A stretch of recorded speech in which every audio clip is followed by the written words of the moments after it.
I'm here. I'm here. I'm here. We had to talk to my sister. I'm about to hang up right now. There we go.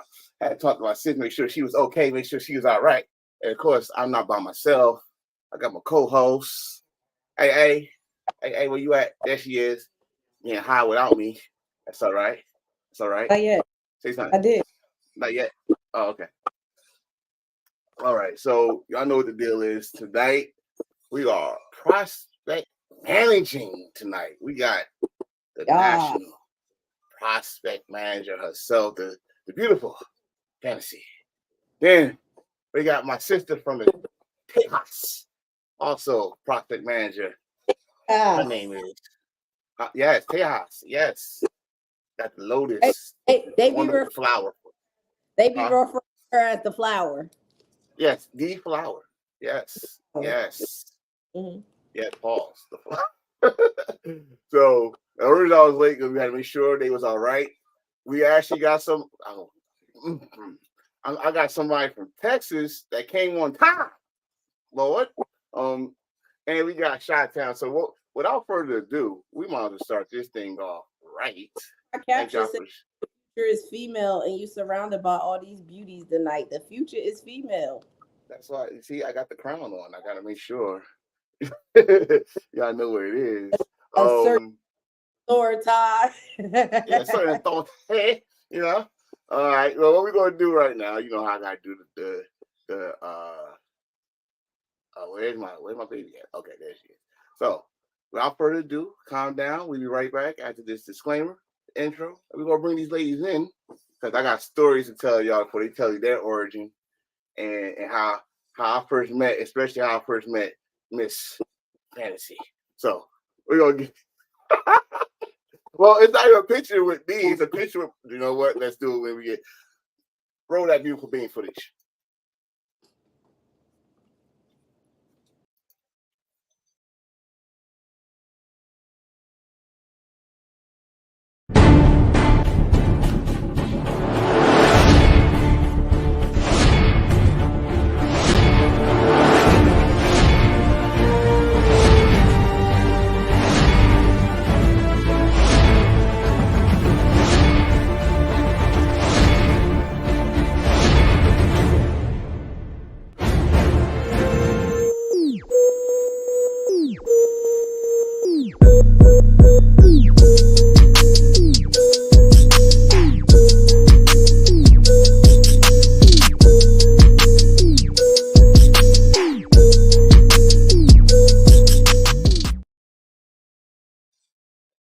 Oh shit, yeah. Well, that here. Let's see here. Let's see here. I'm your boy, Get and it. Mr. Champ. I was getting it. I was getting it in. Y'all saw that, right? Uh, my co-host, Yamaya. The future is female. Y'all Oh, see I that? know. uh, You need to fix your mic. My mic. You need to Oh. fix your mic. Get your headset or something. You need to fix your mic. So what we're gonna do right now? I'm gonna bring these ladies, my beautiful sisters. We're gonna get the dudes and adults of prospecting from some good sisters, especially one that is like this is her, this is her, this is her. So first thing first, we're gonna start with my sister. I met her in 2012, Myrtle Beach, and this woman had the nerve to have my little sister right there carried her, carried her. Lord, that's how I met her. I took the picture. but ever since then she's been on my side. So let's bring her in. Let's bring her in. Fantasy, where you at? I'm here. Oh my Yay! God, that picture is so old. I know I couldn't straighten it out with nothing. I'm like, you know what? I just gonna just do what it do. Don't be Next telling person. on me. That's I'm the not. old me. Hey, listen. I said as clear as I can't tell what we was doing. That was in the middle of the day. So, but next person.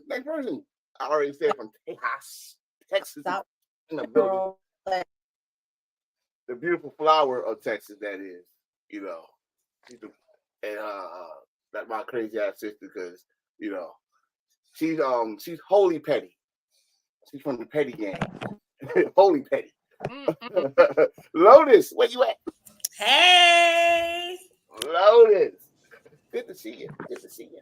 Good see, y'all know I got stuff for you, so don't act like y'all never saw the show. You never saw the show before.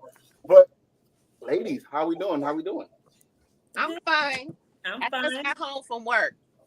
She come home from work. She already told me she gonna smack. So if y'all hungry, she's teasing y'all right now. Just let it be known. But it is what it is. I finished eating. I might give you some Gatorade. Might get you thirsty. My sister got to fix her audio, but that's okay. I can do this. So let's start this off. I gotta start this off with the veteran there, right there, because my sister is an OG. You know, shot time, shot time, shot time. Well, I just what been was around for a little while. for a little while? What's think of that? What's a little while? What is a little while for those that don't know? 20 years consecutively. Woo, no breaks. 20 years. We don't do breaks. You either You know- ride or you die. I love that. I love that. There's- So, you good? yeah. Okay, you good. All right. Lotus, I know the answer to this, but some people need to know. When did you start, baby girl? Very important year, too. I started in October the 18th, 2020 is when I got vested. Why? Y'all see why I say it's an important year. That was a hard time for members, man. I'm telling you, but it was a hard time for the world. But she got vested like 6 days after my birthday. So you my birthday present. Let's go. Look at that. Look at that there. Look at that there. Look at that. I thought I was not gonna find one. Are you crazy? I'm gonna find one. I can't. You know, you're terrible. I am not. I am not. Oh yeah. Oh yeah. Oh yeah. I might not been prospects back then, but there was a young lady with a nice Now, you know what? corporate. I got a funny story about that picture. Yeah. What's the funny story? We gonna start with the funny story already? All I right. got a funny story. I wasn't even a Rough Rider then. Oh, what? When that picture was taken, I was in my 20s, and one of the Rough Riders was trying to holler at my little sister, and he came to my birthday party. I said, "Let me try that vest on," and I took a picture. See, it was destined for you to be a Rough Rider. When you took the picture, A manifestation. it felt so right. She like, you know what? I Yeah. might as well join. So I did not join until later. What's later? Like how many years was that between that picture? I can't exactly remember unless I can't remember. I will have to literally go back into my pictures because that's a picture of a picture. Oh, Yeah, I know. I had to crop it. I just had to crop it. Well, I read the caption. That dude said, "Never mind." So, What year did it say? What year did it say? at that time, it said 16 years ago, but that was not the year of it. Probably was around probably 3 years ago or something like that. When you cropped it, so I don't know the math. The caption said 16 years ago. So I was in my. No, wait. Let me think. I think this So is that's documented. somewhere between 28 and when I joined, because that's when I divorced my husband, and that was right after my first boyfriend after divorcing my husband, my first husband.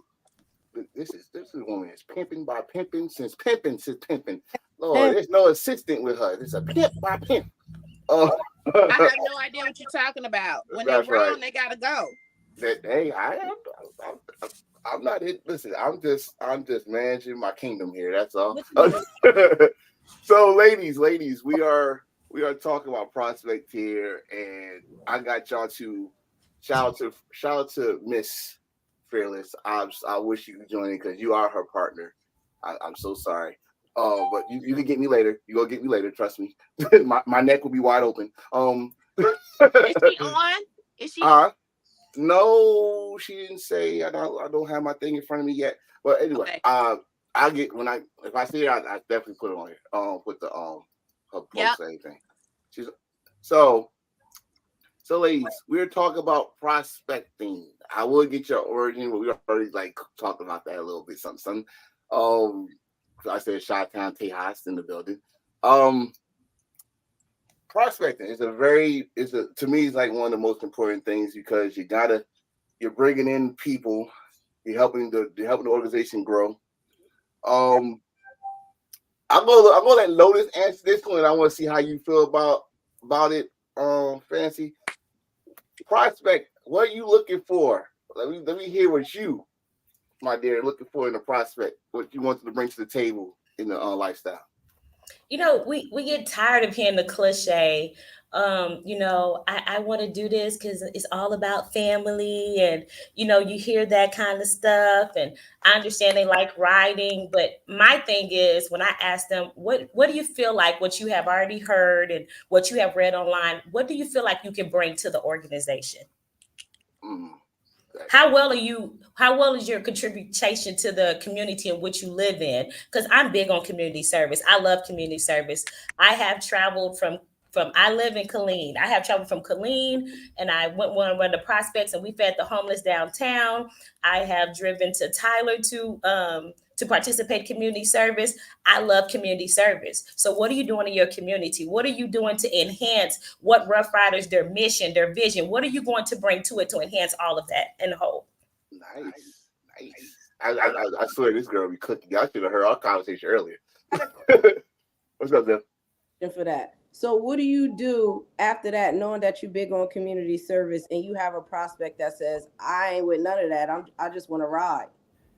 Well, sir, that's not what Rough Riders is all about. We are about riding, but we're also about getting our community, and we're making a presence in our community, because if we don't make a presence in our community, we can't grow. I like that. I like that. Fancy, how you feel about that answer? Go ahead. She is really smacking it on our show. I'm sorry. No. Wait. Here's She the wants first to person. longer allow her to eat. She been on my feet all day. Listen. At least she's not making no mess like Flashy did when he came on here, slipping that fools and noodles up and shit. But how you feel about that answer? And same question.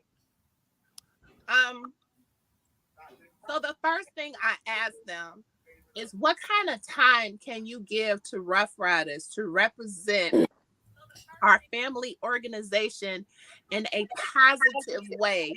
Because we deal with a lot of young, impressionable people, and when they see Rough Riders, they want to emulate us and all of that. So do you have the time to be a positive role model in our community to represent what our lifestyle is all about? Because it's not all about the bikes, the cars, the dogs. It's more than that. I'm asking you to be part of a family. And do you have time to give time to a family other than your own biological family? Nice. So we said that is more like you said, community service, more than partying, more than riding. But that's like, I can say that's like, what we could say 50-60% of the membership. But we know, I'm gonna ask you this, Fancy, because like I said, you're the national person manager, and I must state that because you gotta go with a lot of markets, a lot of different markets. When it comes to this prospecting, this is not no around the corner. This is like state, coast to coast, Worldwide. Yes, we're not just we're not nationwide. We are worldwide. So, how do you? I mean, I know you got a partner, but how do you balance that? Like when it comes to different markets don't do the same thing. See, what I basically give is basic guidelines for you to help your prospects during their journey. I don't tell them what they should or should not be doing, but you make sure that you follow the rules and regulations that are set forth by Rough Riders and the prospect packet. So what you choose to do individually within the chapter is on you, but you have to make sure that you stay within those guidelines. Oh, cool. What is this? I got it. So same thing with this time. I gotta say within state because this lady right here, Lotus, not just the prospect manager of her chapter, she's the prospect manager of the state of Texas, United States of Texas, I like to say. Which got what, 13 chapters. But the reason why I bring this up, and all four of us actually was in Phoenix. And I saw a big ass novel. That shit was big. That used to be me. Oh That was all on my tablet. So, woo, Lord, there it is. I had to listen. I was gonna put the video of when I first saw that damn box right there, but I said no, because I had a lot of words I said there should not be. But talk to us, Lotus, about the importance. So, like what my sis just says, it's a blueprint. So, if y'all know any teachers, it's kind of like teaching. The teacher has a certain amount of lessons that she has to teach for that semester, and with that, they have a team that comes together. They have PLCs. So each teacher knows what she's required to teach, but she can teach that information in her own way. And that's kind of like how what she just said the prospect packet is. So what I did was I broke down the prospect packet by the weeks and what should be taught within those weeks. So week 1, week 2, week 3, week 4, and I pretty much just broke all of it down so I won't have to just flip through it, and everything is here that I need, even the divisions, how it's broke down in each division. And when I was a prospect manager, I like to make my study halls fun because we're all grown. We get off work. I live in Killeen, but I'm part of the Austin chapter. That's an hour away. So as a prospect manager, I'm driving 1 hour one way for study hall. People are like, I don't want to sit there for a whole hour and just listen to you talk. So when it came time for the dog division, Venom used to live in Killeen. I would have him come down and do my study hall to talk about the dog division. So therefore they can ask questions and they can get that information firsthand and not getting it from me. They actually can get it. And it's nice because Venom will call Heavy and Heavy would get on the phone, and then the prospects would ask questions. I had a prospect the day I had Venom come down, drive all the way from Houston, Texas, just to come to my study hall to listen to Venom talk about the dog division. She's a vested member now. So hey, Prospect 3-Wheel. So yeah, she drove 3 hours all the way from Houston just to sit in that study hall to listen to Venom talk about the dog division. That's a seminar. That's word. So concentrate. So I know, Infamous touched base on it a little bit from the Phoenix situation. Every time that I've experienced prospect from Texas, they're always so knowledgeable. What do you do to as the state prospect manager, to maintain that consistency amongst the prospects that are coming in? So I have 2 group me's. So the first group me is just for my Texas prospect managers, and another group me is for Texas prospect managers and prospects. So when Fanasee has something to come down and she lets me know, then I go to my Texas prospect managers and I relay that information straight to them. When it comes time for my Texas prospects and prospect managers, then I post any information. When Scorpio posts something, or when there's any information that's put out, I try to tell them. But me and my brother was talking earlier, I make it fun. This is a group me, but I make it fun. Nobody wants to learn anything if your mental not okay. First of all, see my shirt, Chaparral High School. I'm a high school teacher. So you have to make sure your mental's okay before you start trying to teach. So they're probably in a group right now commenting. We have Mental Mondays. Oh, those Mental Mondays, I come in the group, good morning, gatekeepers and bricks. How's your mental today? Is there something I can help you with? Is there something somebody can say, an encouraging word? We have Testimony Tuesday. I want to know the highlights. What is something that you want to tell us that you were so happy about? We got Wisdom Wednesdays. Share something that uplifts you when you're down, or share a quote or something. And we have Trivia Thursdays. So I'm taking questions from the prospect packet. I'm taking questions from the history, and I put it out there, and they got to find the answer. And then we got Freestyle Friday. We just talk about anything and everything, but I try to make it fun. But for the most of all, I care about you. How is your mental? Are you okay? How are you doing? Is there anything you'd like to talk about? Just anything. We're like a big family. We don't treat prospects as I'm the best member, you're the prospect. No, we're one big family. And we've all been through this, and we're going through this together. You know what? Open the door for Fanasee on that one. Fanasee, yeah. How do you? how do you feel when you hear shit like that, when people make prospects do all this stuff that's not even Yep. had nothing to do with the membership? Yo. I mean, you know, I want like now I want to know how she, because I do know a suggestion. I just don't want to bring it up because it was like a big ass. It was all over the place. But when you see that, when you see something like that, how do you deal with it? How she has her packet, or how she chooses to set up her? No. Like she said that it's the best members that treat prospects like lower class citizens instead of teaching them the knowledge or the history and all that stuff. How do you feel about it's? Come on, let's keep it real. Let's keep it real. It's everywhere. it's not. But when it gets too far, when it goes too far, if I know you see anybody it. knows me, if anybody truly knows how I am, the worst thing you want to do is to bring out Brandy Bakura Christmas. Why? You really want to leave me as Fanasee. You know, the fun-loving person that likes answering the questions and talking to you in a sweet, wonderful voice. You really don't want to hear that other voice. That mama voice. Because the worst thing that you can do is mistreat one of my prospects or one of my prospect managers. You want to see me act a fool and put you in your place, is to mess with one of them. And what I can't stand is when you talk about information and you're incorrect in the information that you choose to give out. Or they sit back and they say, who am I? Do you travel? Do you come out your region? Yeah. Because if you don't go from the East Coast to the West Coast, from the Midwest down to the South, and take the time to visit a little bit of everywhere, then I have a serious problem with you. When you sit back and say and ask, who am I? Because the first thing I tell you is when they ask me my name, I be like, I'm Fanasee. And then other people want to sit back and say who I am, what my rank is, and all that type of stuff. And I be like,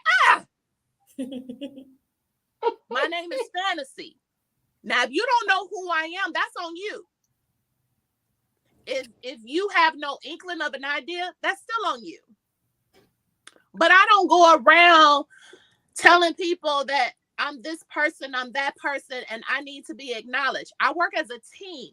I'm actually a civil servant, if you want to put it to be real, because I have to make sure that everybody that's a prospect and a prospect manager is okay.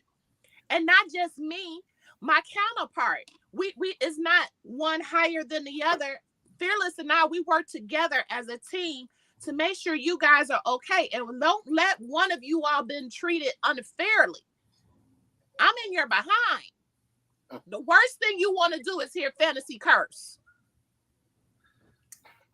The worst thing that you want to do is piss me off.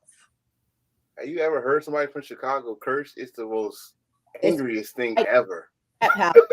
But she's telling the truth. I can call her and Fearless any time of night. It's so bad. I asked so many questions on the call before I became in this position. Fantasy be like, Lotus, what do you want? She knew my name.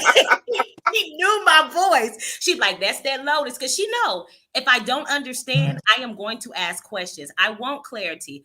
And I got prospect manager 6 months after I got vested. I got vested in Killeen and I transferred to Austin. So literally, it was a lot I had to learn. And between Fanasee and Shorty and Poetic and Foxy J, I am who I am because of these women. Fanasee would answer the phone and say, Lotus, I'd be on the call. She'd be like, that's that Lotus. How can I help you, Lotus? I didn't even state my name yet because it'd be so many prospect managers on that national call. Fanasee, no. Okay, Lotus, did I answer your question, Lotus? And I'd be trying to let other people ask questions before I answer the other one. That's why she's shaking her head and laughing. Watch this, because it was not that long ago. I asked the question. Well, not really asked the question. It was a joke. It was a joke between me and my man Jay Ryder, who always come on here. We had a joke from his episode, because when he started, they had prospect vests. So I saw a picture. I ain't gonna name names, but I saw a picture with a prospect vest and a certain city under it. And I said, "Oh, we're bringing that back." I was just joking with him. Like, I guess your wish comes back. So you know how Rough Riders is. You take a joke and post it. Everybody, you blah blah. Well, Fancy got on. She said, "Oh, please no, don't do that." But I do want to ask you this, because I this is where I want to be serious about that now. Wouldn't it be okay for a prospect if the chapter have enough of them? Let's say they had like 5 of them, 5 prospect that ride. Would it be good to have a prospect vest while they ride only? No. Why not? You didn't earn it. Not it don't have to have an R on it. You just gotta have a prospect. No? No. You didn't earn that vest, period. Gotcha. You're still in uniform. Gotcha. Didn't earn it. It's the reason why I ask these questions, people. I hope y'all watching. I mean, think about it. First of all, it's not part of uniform. Second of all, we're not an MC. Keep in mind that the Rough Rider, our symbol, is one face. It's no top rocker, no bottom rocker, no. It's one face. And if you look up that one face emblem, it means it's a family-orientated organization. We call it a lifestyle. And the reason why it's our lifestyle is because Y and Dean picked up everything that they did personally in their lives and made it into our lifestyle. So we don't fit up under one umbrella. That's why we can move and groove the way that we do, because we're a family-oriented organization, which is what Y wanted in the first place. He doesn't sit back and call you so-and-so. If you ever speak to the man personally, he'll say, "Hello, beloved. Hello, my sister. Hello, my brother." Because that's how he truly feels. Mm-hmm. So why not follow the rules and regulations that he has people put forth for us? It irritates my soul that the only time people look up the rules and regulation is when there's a problem and it befits them to have a discussion about it. But if you follow the rules and regulations from the get-go, if you follow the prospect packet from the get-go, if people get on the calls like they're supposed to do for prospect management, half the stuff I would deal with, I wouldn't have to deal with. Lord have mercy. Hallelujah. Praise Jesus. And to piggyback off what she said, we have a lot of our brothers and sisters who are part of fraternities and sororities. You can't wear that. You can't wear them letters while you going through the process. You can't wear the colors. You a number. Yes, they give you a number. You can't wear certain things. You got to be in a certain night, and you got to do way more stuff than what they got to do just to gain a vest. So why is it we make so much of a big deal about them earning a vest, but you pay $1,500 to $2,000 to wear some letters and some colors and to be a part of a national recognized fraternity sorority? But when it comes to you joining Rough Riders, it's an issue. It's a problem, and everybody has something to say. But you don't say nothing when you getting your butt whooped that night. Ooh. And see, and that's the other thing. I don't allow hazing. I don't allow mistreat. I sit back and think about how other people will perceive us to be when certain things are published on Facebook, and they get mad at me. And I said, ho. Wait. You have to remember that's a woman and that's a man. You're not going to degrade them in any way, shape, matter, or form. You want them to do push-ups? Fine. I don't have a problem with that. But are you getting down doing them push-ups with them? Because if you truly are my brother's keeper, my sister's keeper, you'll be down there doing it too. Even in my older years, my body doesn't work as well as it used to. A lot of people know that. And they'll say, "Fan, go sit down." No, because if I ask a prospect to clean up some garbage, I should also be willing to clean up some garbage too. Yes, I do. If I can't do the things that I ask you to do, then I should not ask you to do them. I have an issue problem with prospects going to get liquor for other vested members. Now, if you're setting up for an event, I don't like it. I'll take it. But you sitting back running him back and forth like he's a waiter? No. I'm sorry. What has he learned about Rough Riders? How's he learning that that's my brother, that's my sister? What he's learning is to go be your gopher. So we had a couple Rough Riders on. They said this, that they would like for them to be themselves. Mm-hmm. Now my thing about that is, and again I let them speak because they said they had some good points with it, but you should do that when y'all have like a family time, like a family chapter amongst y'all not wearing no vest, no plastic gear, y'all amongst it, enjoying each other's company, and let them be themselves. Let's see what we bringing into the family. Because if you let them drink, and I said this, I know this part. I did say I would say to the cow phone, if you let them drink while they prospects, that's not just making them look bad, it's making your chapter look bad. Okay, wait. Now let me say this, and I don't mean to cut you off. Go ahead. But listen, if you are in uniform and you're at a Rough Rider event and you're trying to get your knowledge, get whatever sheet that you have to fill out from your prospect manager and that type of stuff, and you pick up a drink, the mother mode is going to come out of me. Mm-hmm. And don't be mad at me if I pop you upside your dang head. Because if you're in uniform, you're not here to drink and socialize. You're here to gain knowledge. Just like if you as a police officer, can you drink on duty? If you're a fireman, can you drink on duty? If you're at your 9-to-5 corporate job, can you drink on duty? You drink on your off time. Off time, if your prospect manager allows you to have it, is when you take off the uniform completely and you don't ask any questions or anything that pertains to Rough Rider business, because therefore you are off duty and you're a civilian at that time. And that also means you don't be up here saying, I'm prospect such and such from this chapter and I've been on my journey. You off. You're just off. There. You're just there. On top of, I believe that prospect managers need to have that time when they just sit back and kick it and hang out with their prospects. No holds barred. And the reason why is because you find out the best information when that sapsucker is drunk. Yep. You find out if they're violent drunk, a quiet drunk, sleep on their behind drunk.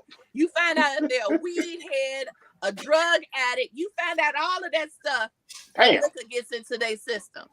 And I need you to find out those things on purpose, because you need to know and gauge if they are a fit for your chapter. Are they a fit for Rough Riders?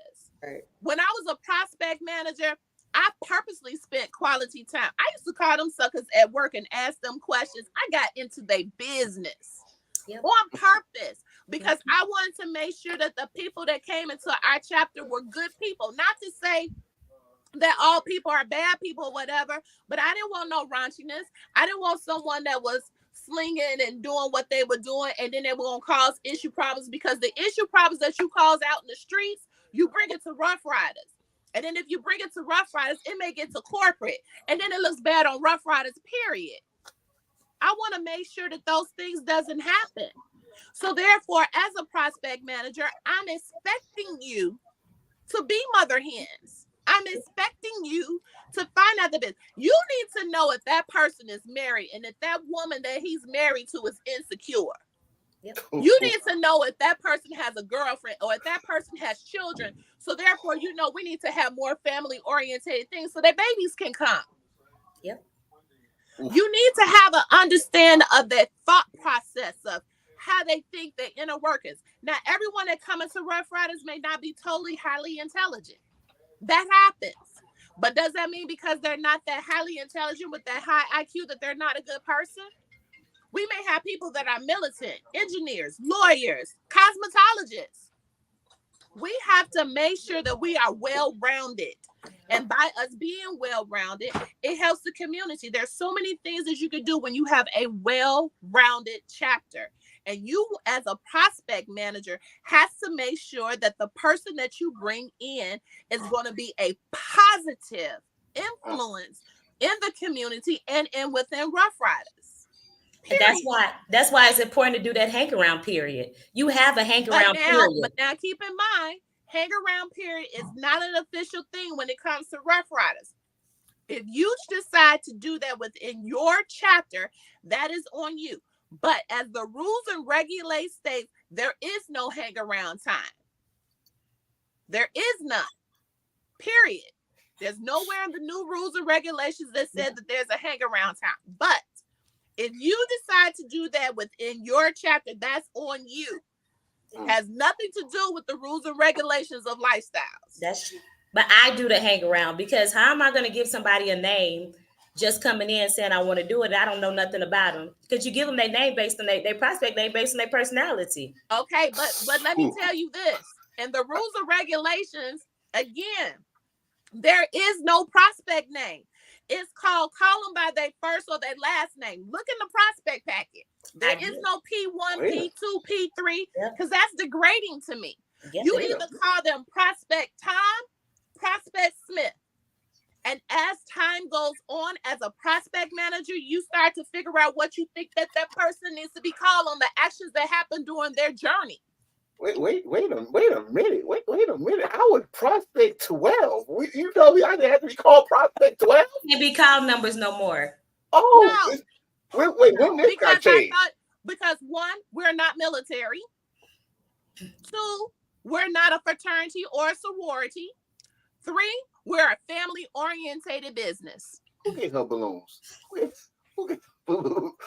Hey, I was, again, I'm old school. I'm sorry. I was back then when they gave. And that was back then, and that's when it was okay. But when I became national prospect manager along with Spotlight, before Fearless became my counterpart, we felt as though that was degrading to them. And it's not. You're not military. You're not a fraternity or a sorority. We are a family-orientated organization that lives within a lifestyle. So, okay, so I don't know if you want to answer this. When did that change? Because 5 years ago. 5 years ago?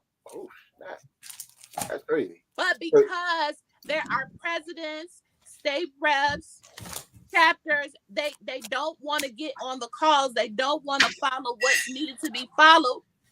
Because another thing, when you enter the information into the system, they're using that name that you give them, right? So then when it's time for them to get their real name, do you know how hard and difficult it is to change it in the system? Right. So I need people to realize when you enter, because the prospect managers are listening, great and wonderful. When you enter a new person, prospective person, to become a Rough Rider in the system, you need to use their biological names. They don't need to put in a nickname. For what? They just got in there. That's the first thing. Secondly, when you decide to vest them with a name, if your prospect manager is not in my base camp and not on my database, they don't get into my base camp. That means they don't get into the phone calls. That means that they don't take the time to find out if somebody else has that name. On top of, they don't know if they're part of the fallen soldiers list. On top of, you have to remember, it's a system. If you put in a wording a certain way, they don't have the right algorithms to pick up on all the different creative variations that you want to use for a name. I'm spelling stuff. I'm animated. Yes, I see. That's good. That's good. That's good for my show. So when you do that, just prime example, if you put in Fanasee the regular way, no one should come up. If you put in Fanasee FANASEE, I and only I should come up. So and the reason why we ask not to duplicate names is, one, that name should be uniquely for that person. And as a prospect manager, if you're not creative enough to come up with a unique name and you could just only sit back and think about names that's already in the system, shame on you.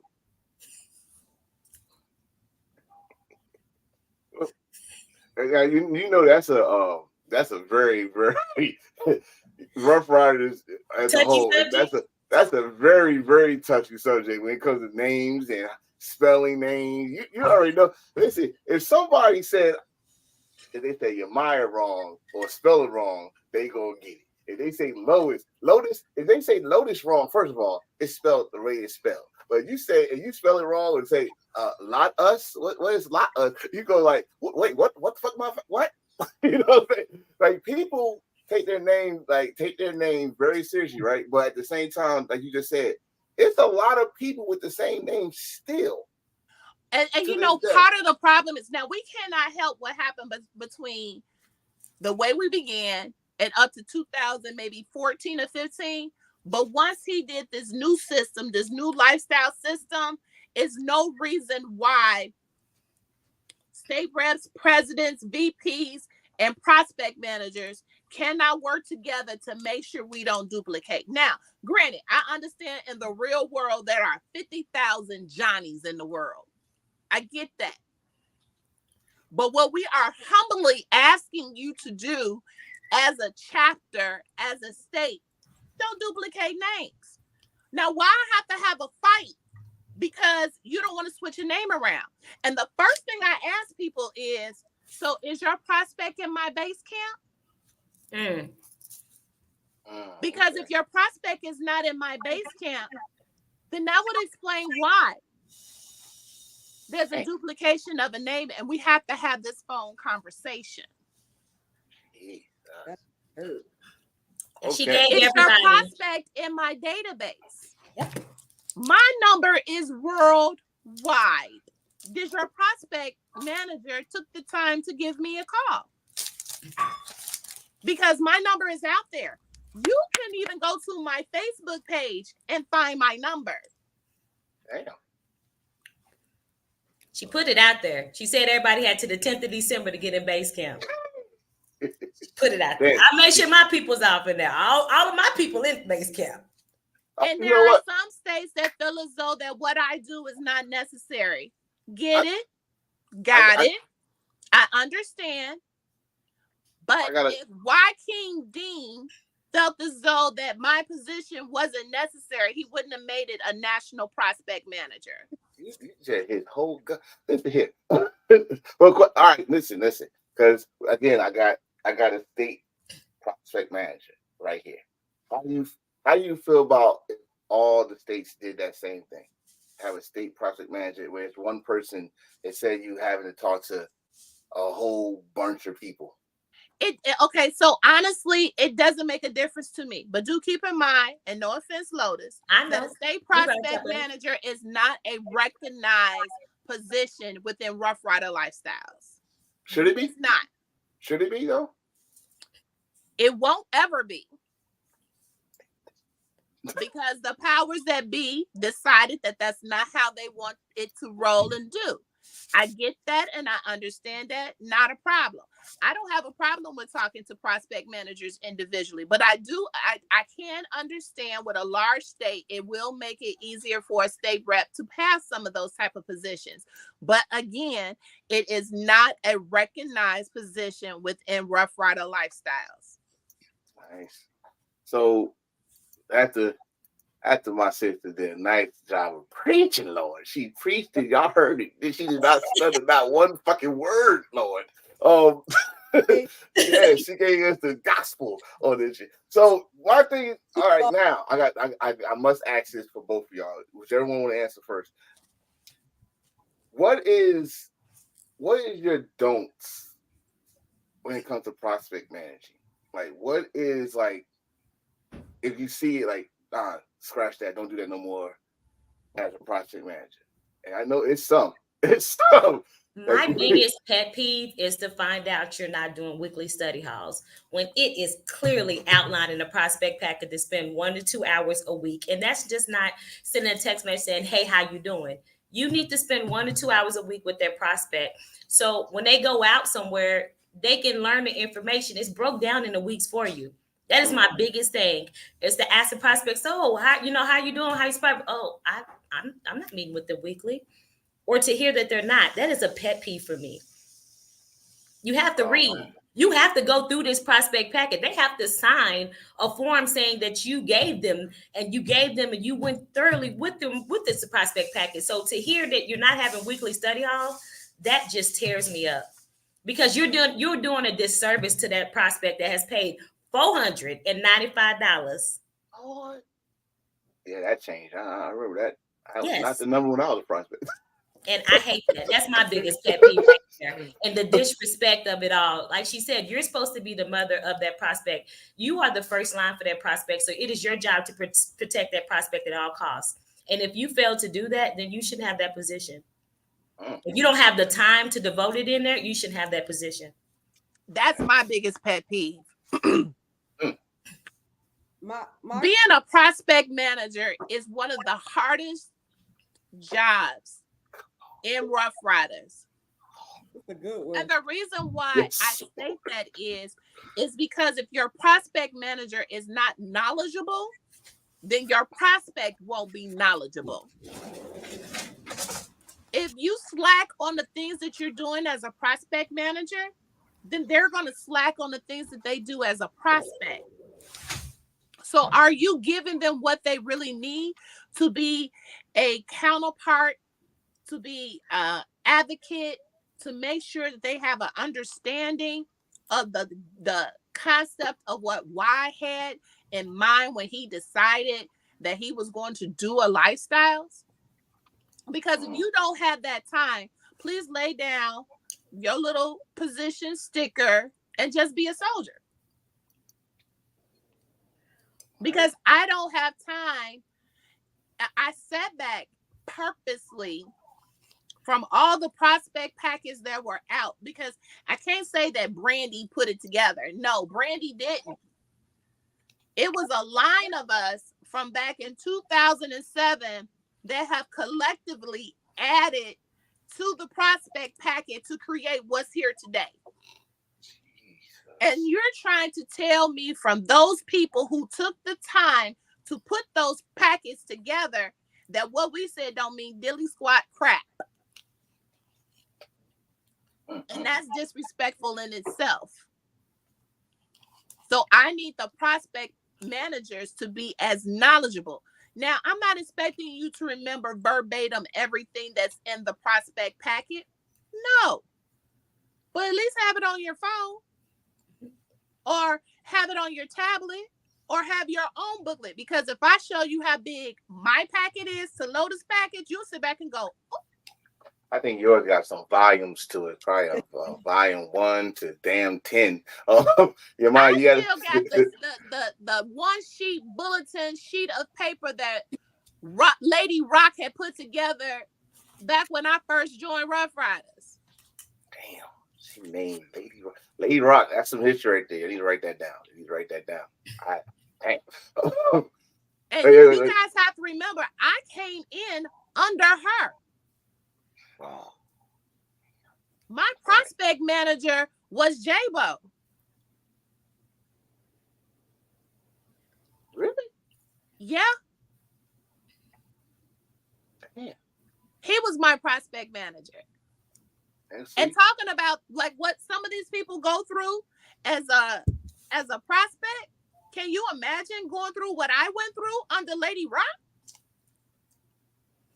I was grilled. I was tested. Lady Rock wanted to know if I was a slut, hoe, heifer, quiet girl. She put things at me that I'm not going to disclose. There you go. That made me sit back and say, I don't know if I even want to be a part of this. But in hindsight, I know why. She had to know what she was working with. Nice. Hey, let me like your mind. Did you have a question before we go? I had a question for Fanasee. I wanted to touch base on you were talking about the base camp. So as the national prospect manager, do you notice like the states that complain the most or have the most issues in regards to like prospects and names and stuff like that are the states that are not in your base camp? All I'm going to say is,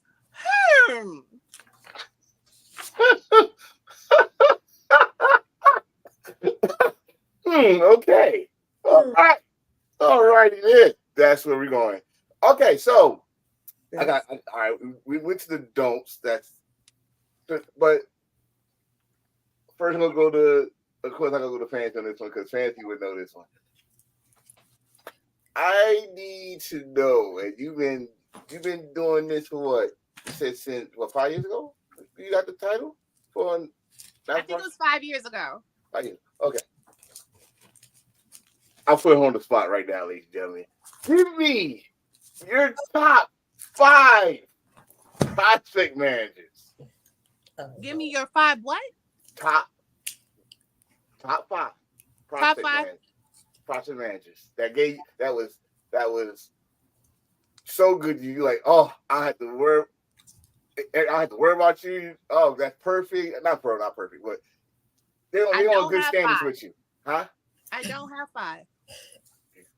Don't have 5. Gee, you got 3? Right, I'm like 3. You got 3? My all-time favorite, that's why she's my counterpart, was Fearless. Fearless. Dr. Fearless. The next one that I never had an issue problem with was Tiger out of New York. Ooh. Okay. So,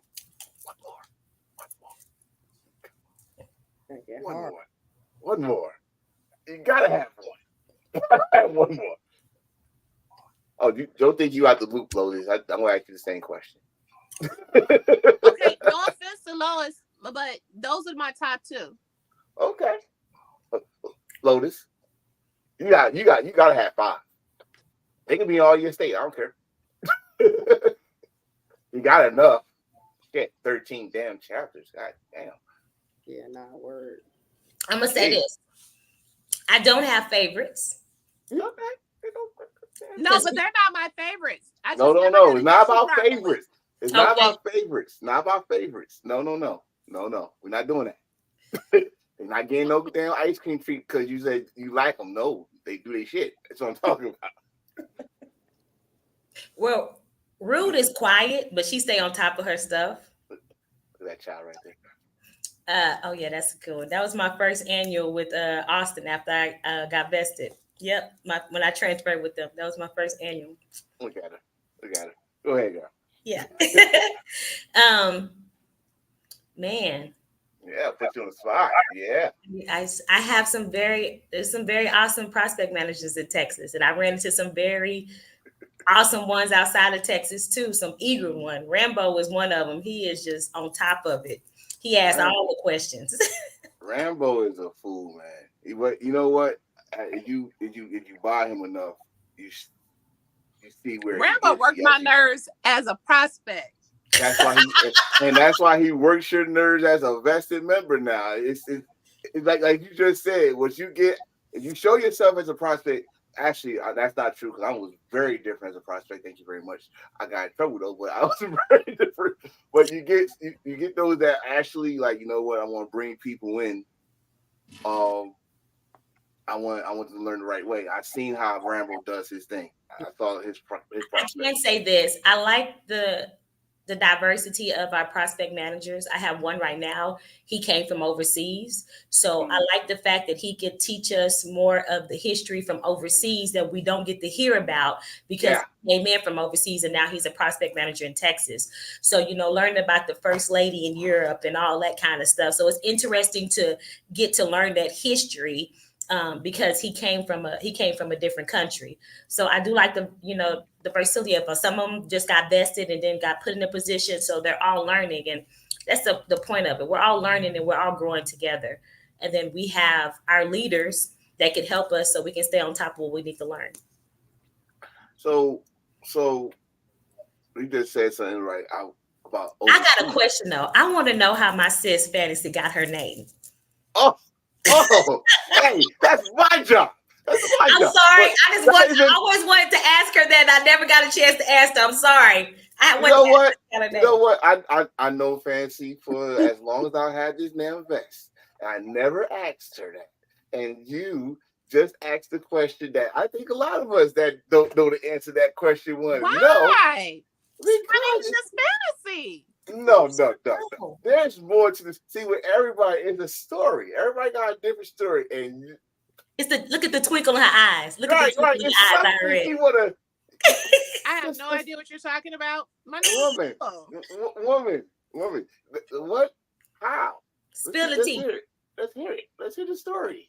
Come on. We're going to get back to business, but she asked the question. So you all will be very surprised to learn that my name did not come from any sexual content of any way, shape, matter, or form. Okay. So that's not telling us the story. I karaoke.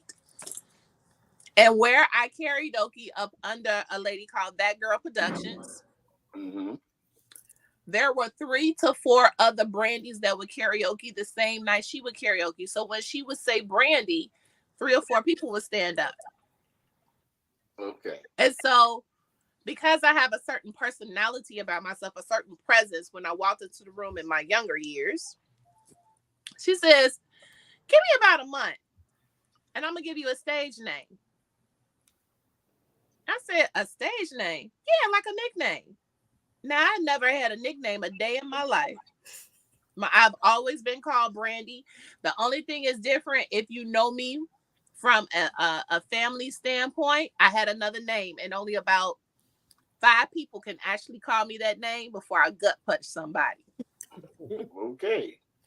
All right. And Rough Riders. Oh, okay. Jeez. I don't want no gut punch. I got a big gut now. Can't do that. Can't call me that name because you don't know me that way. All right. I don't know what name it is. I'm not going to say it because there you go. Those people who know it are the only people that are allowed to say it. I probably know who know it, but I ain't going to say who. I probably know who know it. I always got a bestie. But from the outside world, they've always just called me Brandy. So a month later went by, and that girl comes to me and she says, I figured out your name. I said, what's my name? She says, your name is Fanasee. And this is how we're going to spell it. Fanasee. And I said, why would you give me that name? She said, because you are a fantasy. Fans want to see about you. For a month straight, men and women have came up and asked about me because I came there by myself. I leave by myself. I'm always in my little certain corners. And I do what I do. And I go and I come. So plain and simple. And she says, in a month's time, there are so many people that sat back and asked about you. So many people want to holler at you. They don't know how to approach you because I intimidate people and that whole 9 yards. So she says, the perfect name for you is Fanasee. So when it came over into Rough Riders, and I had a discussion with Rod, because back then we had discussions about what they were going to be called. So I told her the story about how it was called Fanasee. She says, you're Fanasee because of Fantasy Girl. I'm a house head. And I love house music. So my national theme is Fantasy Girl. So whenever you see that or hear that song and it pops up, even in my old state, I might be in my chair jumping up and down. I slip on over to the stage and then I go into my own little world. I got a story behind that because y'all two should love me more now. Y'all should love me more now because there's a video of you dancing with her hair going like this. It's karaoke too. And when I talk about karaoke, Miss Lotus, you lucky that I put that video you sing that Salt and Pepper song. You know what I mean? Yeah, it's out there. I was so close to putting it on here. You say you love me. I would need you not to go digging in the woodwork, sir. No, I told her how I do it. It just came up. I was like, and you had. I'm gonna tell you exactly what you had on.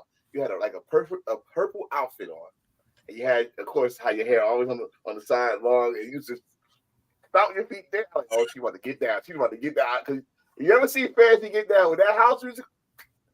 He gets down. Get out the way. I do it all from the chair.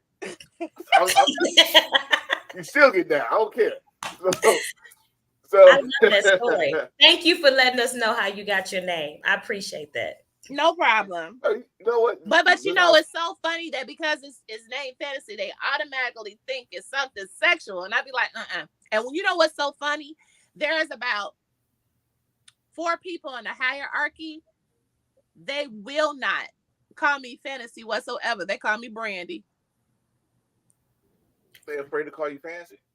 No, they just said that they know me on such a personal level that they won't call me anything but Brandy. Okay. Now, I'm not going to tell you who those people are, but if you happen to hear them, then you'll know. Yes, ma'am. No, now you know, like this, like, no, she said Fancy. No, he said, hey, that's one, you know. So ladies, when it comes to now let's talk about, because Lotus, you in Texas, but how do you handle other prospects outside your market?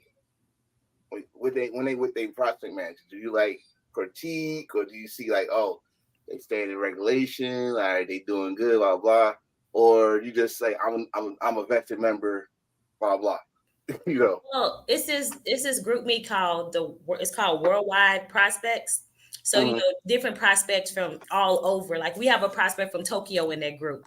And you know, they come in, they say they script and everything. So it's amazing when you know the same thing I do in my group me, I try to do in that one too. You know, hey, how you doing? You know, Trivia Thursday, they really get into it. Then the other prospect managers join in and ask questions as well. So sometimes when I get to see them, I'll be like, hey, my name is Lotus. They're like, oh my gosh, you're Lotus? And I'll be like, yes, that's me. How you doing? What you up to? And then they be like, their name is P1. And I'll be like, oh, okay. And then like one of them in Phoenix I met. And I was like, P1? I was like, I thought they're not supposed to be using P1 and P2. He was like, well, my state doing, my job doing. I said, oh, you know, my words for 2024 is I digress. I digress. So I leave it at that. So it does, you know, some of them, when they get on there, they don't know certain things when they get around the world. You know, I try to be instrumental in saying, hey, are you part of base camp? When they ask questions, when they come in there trying to do name checks, I was like, hey, this is the proper way you're supposed to do name check. I give them her email address and tell them what they're supposed to include in the email. So therefore that she can put them in to base camp. So I just try to help out and, you know, share that information when I can to try to make things easier. See, I asked this to Fancy. I've seen this person. Like, I mean, I'm gonna skip a couple of pictures. I'm gonna tell you what she did with Jay that had me laughing. I was sitting right next to her when this happened. Fancy is doing this. Nice on her laptop, minding her business. I was sitting. I had to crop because I was sitting right in front of her, and I had Lynx dog. If y'all know Lynx, and his big bully, but is a baby at heart. Big bully, but a baby at heart king. But that's Fancy right there. The reason why you don't see what you don't see is the prospect walking to her. And she stopped what she's doing. She closed her laptop. And then like turn. This how I turn? She turned. Hi. And what's your name? I was like, oh shit. I turned like, oh shit, I gotta look at this. They stated. Again, you see the glasses on? Mm-hmm. Glasses on. That means he's in good. He's good. He's good. When I saw her do this, I was like, okay, he must have fucked up. Something's fucked up. When I saw her do this, I was like, okay, you better walk away, young man. Walk away. I don't know what he did before you asked. I don't know what he said because that was like last year, or 2 years ago almost. So I was like, you better walk away. He stood there. And he's like, okay, he wants to smoke, but she didn't do it. She didn't do it. I was like, dang, so she's gonna smoke him. But that's what she do. But do you have another way that you handle prospects? Can I call you Brandy? No. That's earned and not given. Fantasy. I thought you loved me. Well, I do love you. Oh, Sugarfoot. I do. But it's still earned and not given. That's right. I got you. I still love you. But when it comes to prospects, when they come to you? I think you kind of talked about it already, but about when they approach you, do they approach you like you just said, I'm P1, P2, blah, blah, I'm prospect sugar. Okay, so when they approach me, what I dislike most is I come to an event and their prospect manager seeks them out to find me. That irritates me. Because when you come to an event, you're here to work, you're here to network, and you're here to talk. Now, whether I have my vest on or not, as a prospect, you should speak to each and every last person that you see walking to the hotel, walking around the hotel, in the club, at the picnic, before the ride, after the ride, the kick it around, hang around time that we do. What I will dislike most is when they sit back and say, oh my God, you're the national prospect manager. Oh my God, my name is Fanasee. Hi, how you doing? What can I help you with? First thing they That's say the is first her thing. title. Second thing that I dislike is there are times where I'm at an event and not one given time did your prospect come and approach me at all. Not come and approach me because I'm the national prospect manager, but just come to approach me just off of GP. Just to sit back and say hello and how you doing? Is there anything that I can help you with? My name is so-and-so. How may I be of service? That irritates me. So how would y'all like prospects? Y'all like prospects to come in groups, or would y'all like prospects to come like, all right, so it doesn't, but you know, Infamous, it doesn't make a difference if they're in a group or they come singly. I prefer prospects never to be alone, but I can understand if the prospects came by themselves, because, you know, I like people to walk in 2s and 3s and 4s because you are your brother's keepers. You know, prospects is not multiples, they're one. That's what I was gonna say. Like, some people had the prospects. Some prospect managers have prospects follow them. Like, they move around. If they move, they move. If the prospect manager moves, and I don't have a problem with that, because there have been so many things that have happened to prospects when they're by themselves. So I can understand prospect managers being a little protective of their prospects. I don't have a problem with that. But when you so overprotective and you so micromanaging that you do not allow them to network, communicate, and talk to other people, that I slightly do have a problem with. Because they're here, that's what they're here for. They're here to give up service. It's like that's their weekend to be community service person, networker, gain information, and get to know people that may eventually be your potential brothers and sisters within Rough Riders. Right.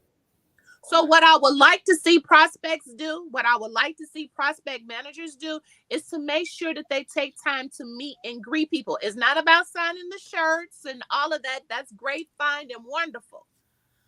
But the shirts allow me to know how many people that they sat back and interact with. Right. I would like a prospect manager to sit back and say, make sure you talk and greet with everybody. Even if it's 2-3 times, it's okay. Whether they have a vest on or not. Hi, how you doing? Are you a Rough Rider? Well, if you are, can I take the time to introduce myself?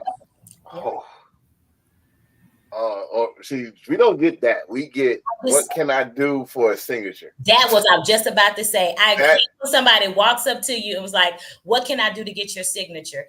Me personally, for my prospects, when I have prospect, is what can I do to gain your respect? Because at the end of the day, I want you to remember who I am when I get vested. Remember who I am and what I said to you in that moment, or what you said to me. I want to remember your signature and what you said to me before you put your signature on my shirt. And see, and another one sit back said, oh, I would love to get the national prospect manager signature. And I'd be like, and I laugh. Because it used to be, nice. I used to ask a question. And my question was, what were we before we were ever called Rough Riders? And what was our original purpose?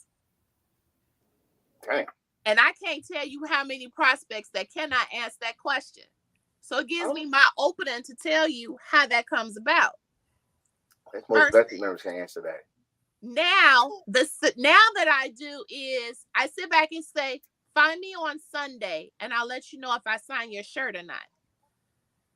And the reason why I do that is because I literally watch prospects with their managers and see what they do.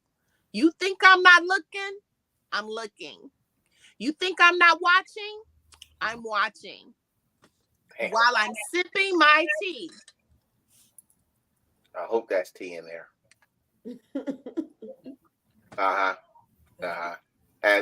As we move along. Don't ever think that I am not fully coherent in what I'm doing and what I'm thinking. And I sit back and watch. Do they greet people? Are they being of service to someone? Did they help some of the people who are handicapped within our lifestyles? I watch people. Because to hold this position, I need to know, is what I'm doing a good service to someone, or we need to change a couple of things. Maybe I need to have a conversation with my team and sit back and say, hey, I saw this and I saw that. What do you think about doing this and doing that to make sure that these things don't happen? That's what I'm constantly thinking about. And on Sunday, there are certain people that stand out more than others. There are some Rough Riders. I just came back from this Phoenix event. There was about 6 Rough Riders prospects that never, ever came my direction because I purposely did not wear a vest all weekend. Damn. Because as soon as they find out, oh my God, that's Fanasee. Really? How about, oh my God, that's Brandy and I'm good? You know what I'm saying? Don't come up to me because I'm the national prospect manager. One way to irritate my frick frack soul is to come up to me because I hold a national position. You know what I tell people? I said, let me tell you what that national position holds. Let me tell you what that do. That means after I finish working 12 to 14 hours in the salon to create my money every day, I come home and work on database. I come home and have a conversation with Fearless on something that happened during the course of the day, or I'm doing that during the course of me being in the salon, or I come home and have to write up something or send something out. I come home and have to put things on Basecamp. I come home and have to fill out the database. I come home and have to get on a national call about something that happened with prospects, between prospect managers. I come home and have to diffuse. I come home to have a conversation with a state rep or a president because there was a duplication of name because that particular prospect manager wasn't in Basecamp. That's what I do as a national prospect manager. I give of service. That's what Fearless do as the prospect manager. She gives of service while she's on the truck. She's having a conversation from her truck to sit back and say, okay, let me see what we can do about this, or let me see what we can do about that. She's in Cali, I'm in Chi-Town. So when I sit back and do all those things, the first thing I don't need you to tell me is that I'm the national prospect manager. The first thing I need you to say is, hi, I just want to get to know you as a person, as my fellow Rough Rider, as my fellow sister or potential chance to be my sister. That's the first thing I want you to do. Nice. Yo, Maya, you got anything? Nah, I'm just taking in the knowledge right now. I see. You are focused. Like she hasn't moved. She's like, go damn. Because I'm real big on speed of the leader, speed of the crew, and the fish stinks from the head down. So it's like, the prospect manager, I feel like, everybody puts the emphasis on presidents and vice presidents and things like that. But I feel like the prospect manager is the heart and soul of a chapter. And it's like,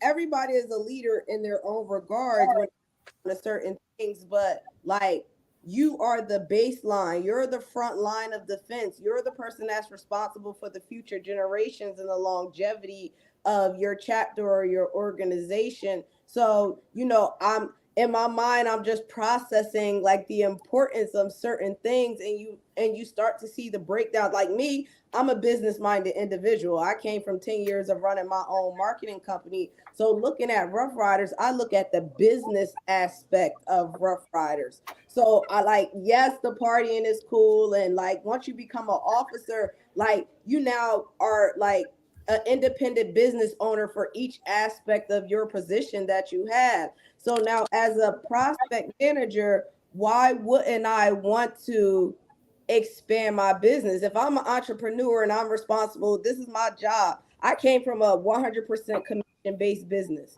So I had to make my money. I had to go above and beyond. I had to stay on my toes to look for the next best thing that's going to give me the edge or push me over. I was in sales and marketing. So when I look at Rough Riders in that prospect manager position, why wouldn't you want to utilize the tools and the things that you have necessary, especially when it's a free service? It's like, it's not like we gotta pay you know, we already paying our dues and everything else. So it's not, you have to pay to be like, hey, put me at base camp so I can get that extra juice or whatever. Like, why wouldn't you want to do that? You are worried about the longevity of your line that's coming behind you. These are your brothers and sisters. It's like being in the military. This your first line of defense. If anything pop off, I look to the left and the right. Those supposed to be my brothers and sisters. So if I'm on top of my game, why wouldn't I want my soldiers that I'm training to be on top of their game? It's kind of, yeah. It's kind of like when you go to an office your first time, and if the reception is nasty to you, you don't even want the service no more. You like, I don't want it. You think everybody in there is the same way.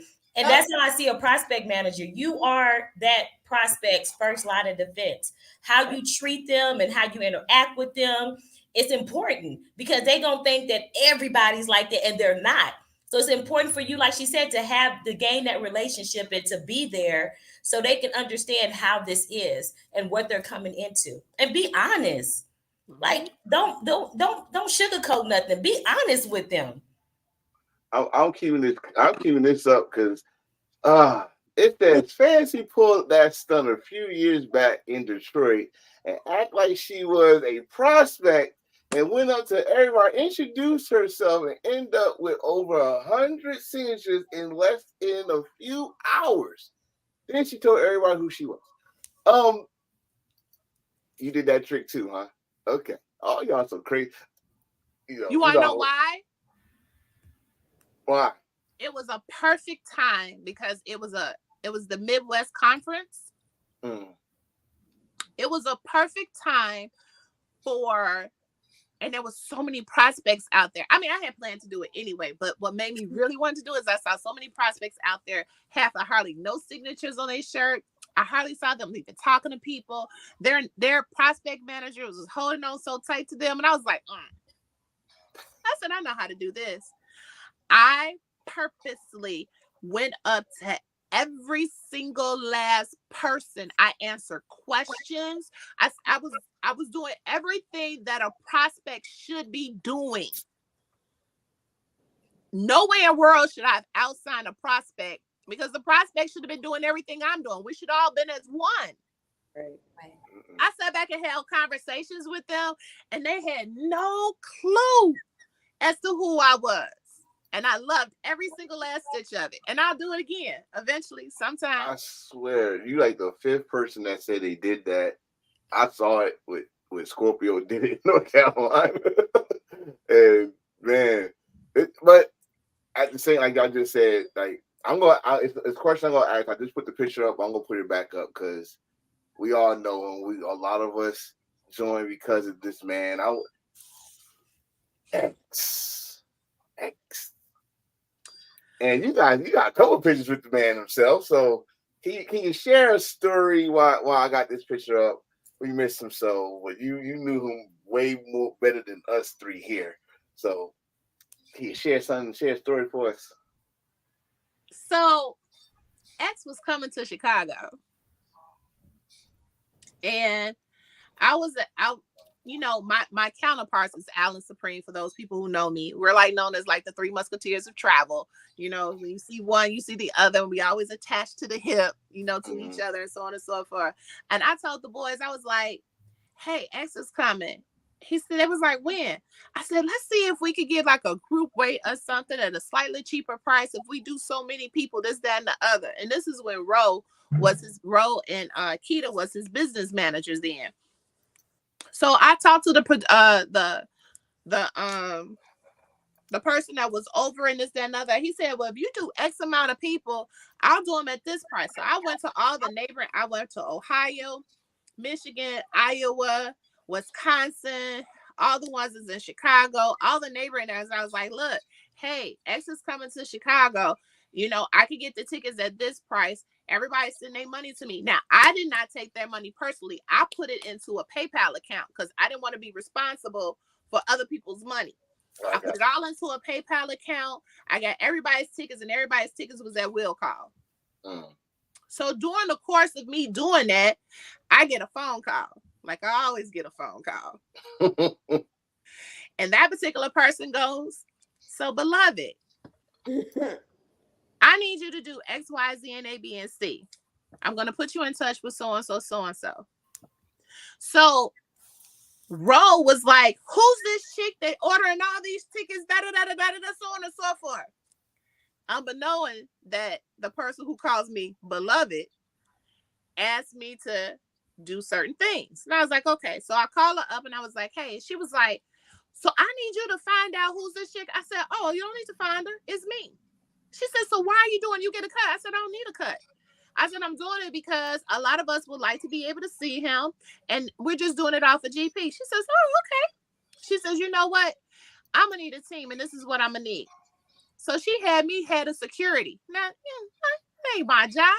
I mean, I had two knucklehead brothers and I govern over them sometimes. And, you know, Mike Supreme is my artist, but still in the cell, that ain't my job. I was like, oh my God. So then I went to Alan Supreme and I was like, so I'm going to need a couple of armed people and a couple of this. So I went to the chapters in Chicago. I said, I need help.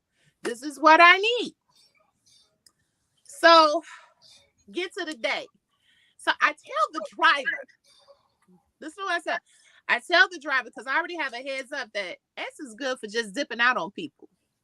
He'll just hop out of a car quicker than lightning. I said, so I told the driver, I said, I'm going to need you to put the child safety locks on the back. He said, are you serious? I said, definitely. I need the child safety locks on the back. And then I turned to Supreme. Under no circumstances is that man supposed to get on your bike any way, shape, matter, or form if you want anything not to happen to it. Because X is good for getting on somebody's bike and not coming back. So we pick him up from the airport. We drop him off at the hotel. Everything's going. There's certain functions. So Al is with Ro and I am with X. So we're in the car and we're driving down the street going to the first event. And so, no, before we go there, he want to go play pool. So there's a certain pool room that he likes to play pool at. And when he comes to Chicago, I didn't want to take chances on something happening. So I took him to a whole nother pool place on purpose. So he sits back, he plays pool, he chills. Al said, okay, it's time for him to show up to the first spot. I said, okay. So I said, come on, let's go. Let's ride out. Let's everybody head up, get back into the car. Supreme is on his bike. Now, for some strange reason, my phone want to be stupid. Back then, I had a BlackBerry. It kept crashing all the dang time. It's probably because I had too much information in it. But we're not going to go there. Between Rough Riders, the music industry, and the clientele, yep, that's what happened was. So X was like, whose bike is that? I want to ride. I said, oh, no, poo-poo, not today. I said, Ro wants you to go head out to this records place, and we need to do that. He sat down on the corner like a kid on the curb and said, I'm not going. Not until I get a ride. I said, oh, brother, man, you do not know who I am. You must best believe I am one stubborn little heifer. You don't know me. I said, okay, we can play this game. I sat back in the passenger side of the seat, went to working on my phone. He was like, so you're not gonna let me ride? I said, I told you get your behind in this car, didn't I? See, mama came out. He said, well, I'm not gonna go nowhere until I ride. So Supreme, knowing that I wasn't budging, he was like, you really don't know my manager. He handed him the keys to the bike. I said, wait till we get home. See, us bad kids know that line. So then, now this is the funniest thing. He drove the bike down to the end of the block and said, and he walked back and said, now we can go. I said, you son of a so-and-so. He said, I told you all I wanted to do was have a ride. And I told you we had someplace we had to go and you had to get your behind in the car. That's what I told you we had to do. Now, on the way going there, he wanted to stop off at the liquor store. So I told him, now remember when I told you put him in the car and make sure we put the child locks on? He was slowing down to a stop sign, came up to the Walgreens, and guess what he does? He hops out the car. He goes to the alley, uses the bathroom, and then he goes into Walgreens and buy him some Hennessy and then gets back into the car. I knocked that driver. I popped that driver upside his head like he was a child.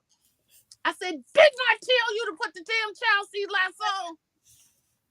And he was like, I really didn't think I needed to. I said, but if I told you to do it, it must have been a reason.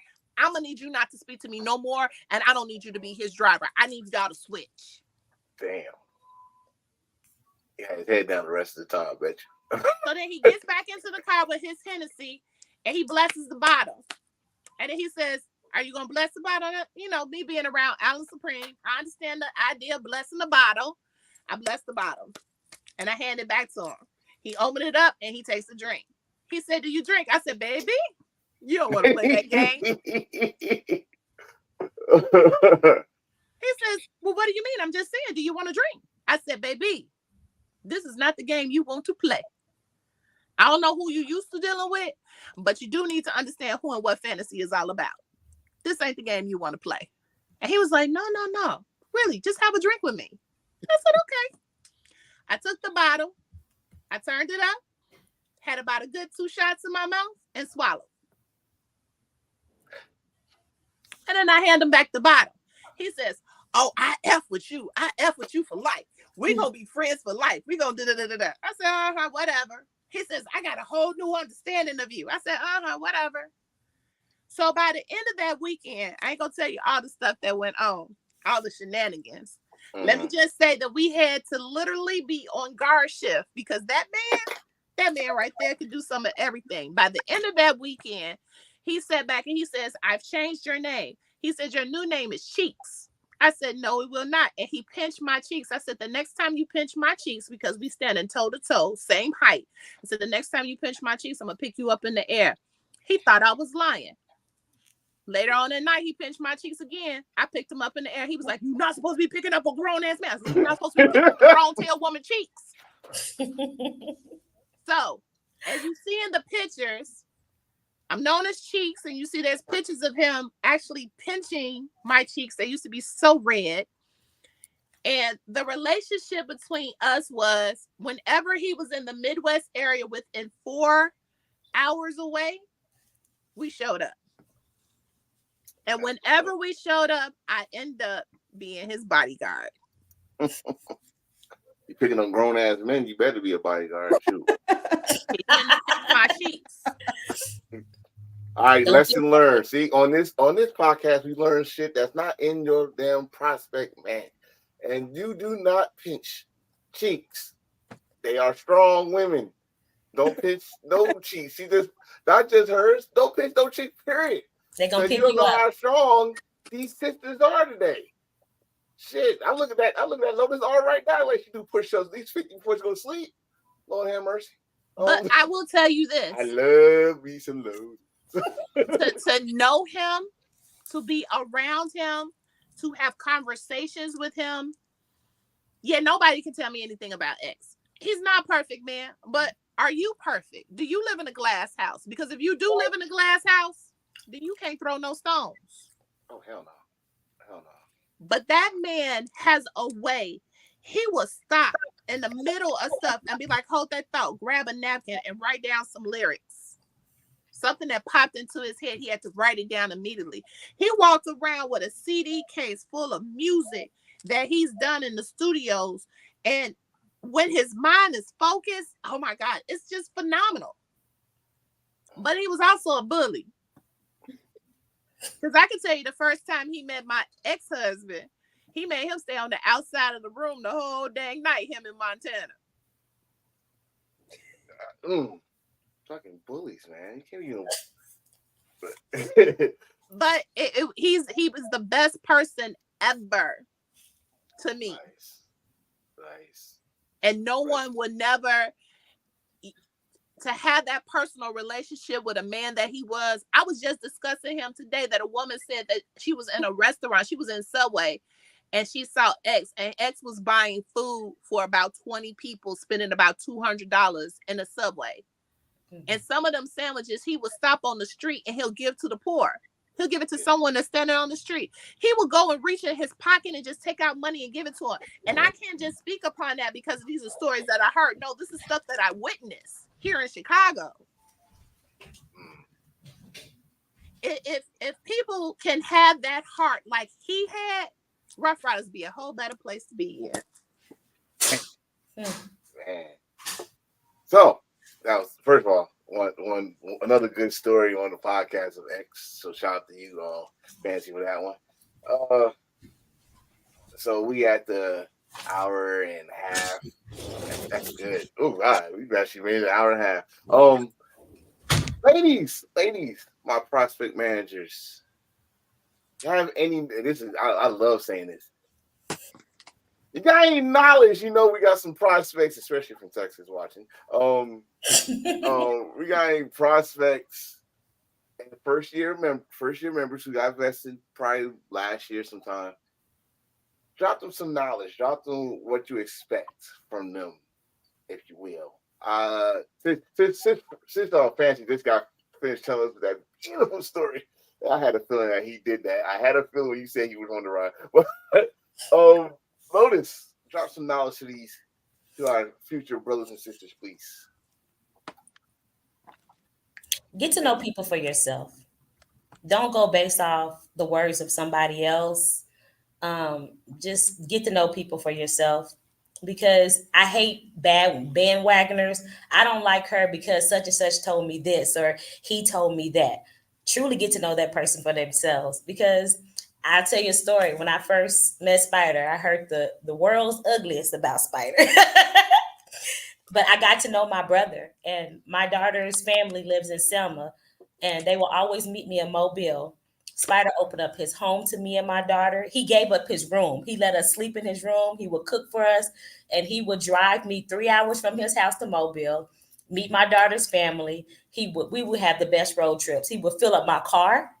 We would be singing. We would be dancing in the car. And then when it was time to pick her up, I drove 7 hours from Texas, met at his house, and he would take me again to pick her up. But it was just the fact of him opening up his home to me and my daughter and giving up his own room, so therefore we could be comfortable during that time. And that's what it's about. It's about, like Fanasee said before, it's about family. But get to know people yourself and don't go on the words of nobody else, because you never know what that person can be to you and mean to you. All right. I like that. Shout out to Spider. He is watching right now on YouTube. Thank you, Spider. Fantasy, first of all, before you even spit your knowledge, my damn brother this is why I say he's watching. And he asked the question. I got to put it on here. He asked it twice, so I got to put it on here. He said, do y'all do background checks on prospects? He's dead ass when he asked that. It's funny when he dead ass asking that too. Do y'all do background checks on prospects? I cannot confirm or deny if background checks are done on prospects, because again, all I do is give you the general rules and regulations in the prospect packet that are set forth by Rough Rider Lifestyle. What they decide to do in their own individual chapters and how they choose to govern their prospects in their own individual chapters, as long as they do not do anything against anything that is set forth in the rules and regulations of Rough Riders and the prospect packet, I have no control over. There you go. Now that she said that, Fancy, give me some knowledge, please. Yeah, I got that's my question. What you eating? What are you eating? You are fucking that shit up. I heard it crunch last time you been. What are you eating? Lord, whoa! Whoa. I knew it was crack. Can I just have the corn? I like the corn the best. Can I have the corn? Look, and I've been wanting to bite in this corn all day long. That's how I will talk, and there'll be corn stuff all in my mouth. You know what I'm saying? So we gonna let you speak now, so you can tear that platter up. What you guys say, and then you go and destroy that platter. Okay, so when I say, what were we before we were ever called Rough Riders? The general word is Harlem Hill Riders, right? And when I say, what was our original purpose? We were a street team. Mm-hmm. And I understand that Rough Riders has grown into many different facets and many different divisions and so on and so forth. But basically, we had one single goal. We were the entertainment, the attraction for the artists that was up under the Rough Rider label. Our job was to gain their attention. Now, granted that bikes went into their own different many facets, the cars plus the bikes went into their own many facets, the dogs went into their own many facets and so forth. But the root, the original, we were a street team. I remember passing out the snippet CDs. I remember passing out the towels. I remember passing out t-shirts to the different markets and parks and at the mall and all of that. I remember that. We were all one. It wasn't nothing separate. It wasn't bikes that was better than cars or anything like that. We were family orientated. It will be lovely if all chapters be well-rounded and family orientated at all times to be part of the Rough Rider family that I know that we could be. Yep. I agree. I like that. So I like that too. I love that. So here it is. He said he had to reword his question. He said, "Do y'all recommend processing managers do background checks?" Again, I confirm or deny. It's like the most, that is like the most safe answer she can give y'all. But Lotus, you ain't off the hook. See, just like you asked Fancy how she got her name, Spider want to know how you got your name. Before you get the hell out of here, you gotta tell us, how did Lotus, the flower of Texas? First, I'm gonna tell you, like everybody else, when they always say, "How did I get my name?" Okay. You have to go into the fact of how a lotus flower is formed.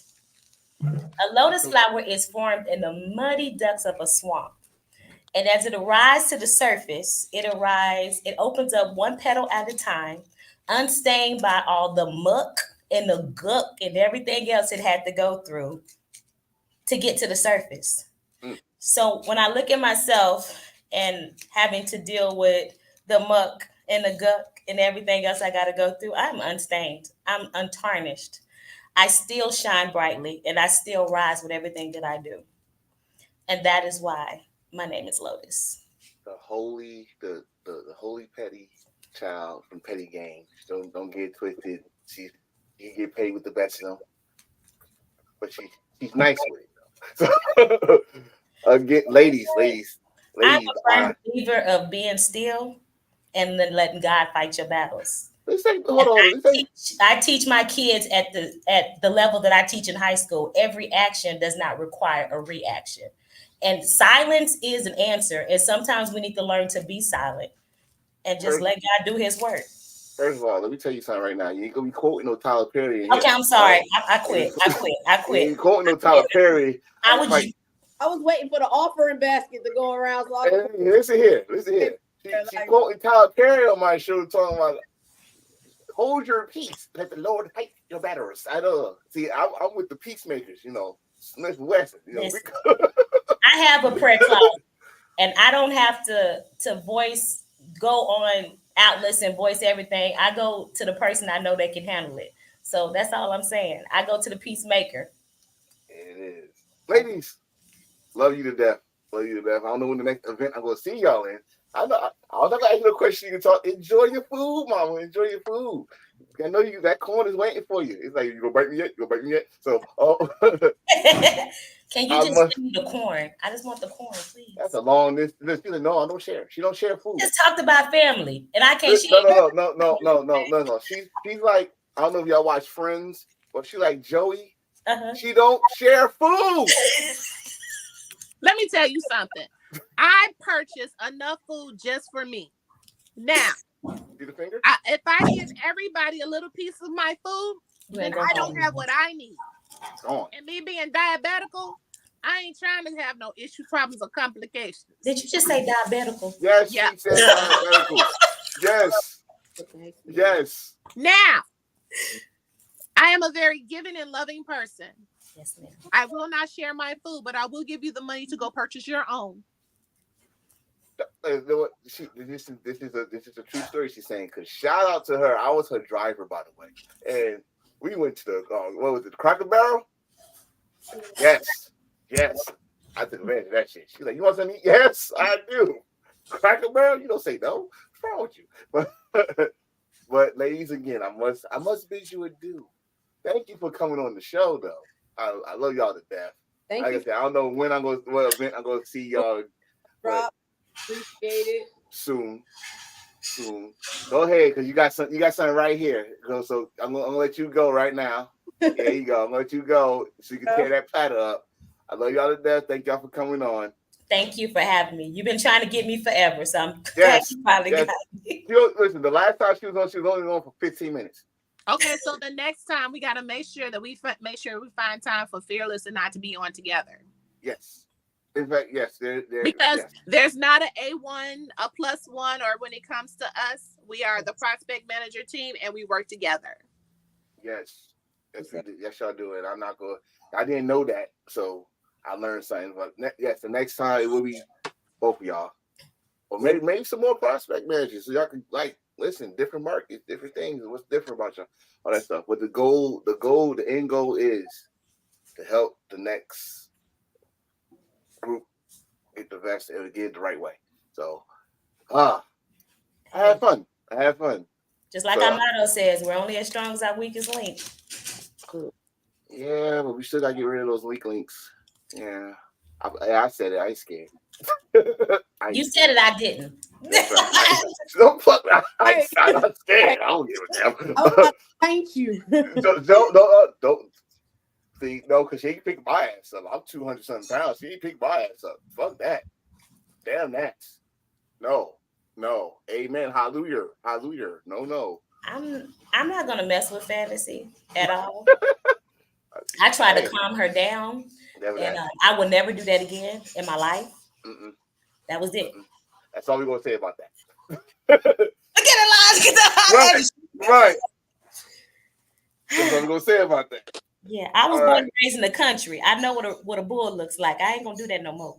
I know how to jump on the barn and stay in the barn next time. That's all I'm gonna say. Damn. Smart cookie. Smart cookie. She's a teacher. She better be smart.